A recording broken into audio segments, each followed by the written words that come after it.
మీకు లాస్ట్ వీడియోలో మీకు వడ్డాణాల గురించి చెప్పాను కదండి.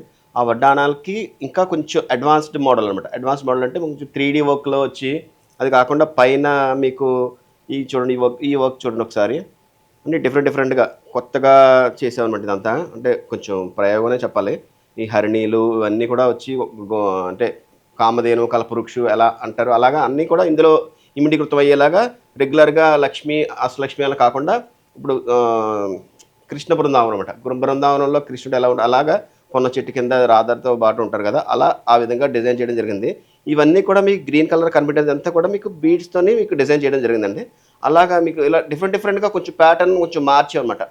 అంటే ఎప్పుడు రెగ్యులర్‌గా కాకుండా కొంచెం కొత్త తరహాలో చూడండి ఒకసారి ఈ స్టోన్స్ కూడా చూసారా? ఆస్ట్రేలియన్ బీడ్స్ యూజ్ చేశామనమాట. ఈ ఆస్ట్రేలియన్ బీడ్స్ యూజ్ చేయడం వల్ల మీకు కొంచెం డిఫరెంట్ ఉంటదనమాట. అంటే ఎవరైనా కొత్తతనం కోరుకునే ఆళ్ళ దగ్గర ఉన్న పీస్ ఎవరి దగ్గర ఉండకూడదనే భావం చాలా మందికి ఉంటదండి. వడ్డాణాలు పెట్టుకునే వాళ్ళకైతే ఎస్పెషల్లీ. అలా ఆ విధమైన మైండ్ సెట్ ఉన్నవాళ్ళు ఎవరికైనా కానీ ఈ వడ్డాణాలు ఖచ్చితంగా అయితే నచ్చుతాయి. యూనిక్ పీస్ కావాలని ఎవరైనా కోరుకుంటారో వాళ్ళకి ఇది ఖచ్చితంగా ఈ డిఫరెంట్ డిఫరెంట్ డిజైన్స్ అన్నీ కూడా మీకు అన్నీ బాగున్నాయండి. చూడండి ఒకసారి.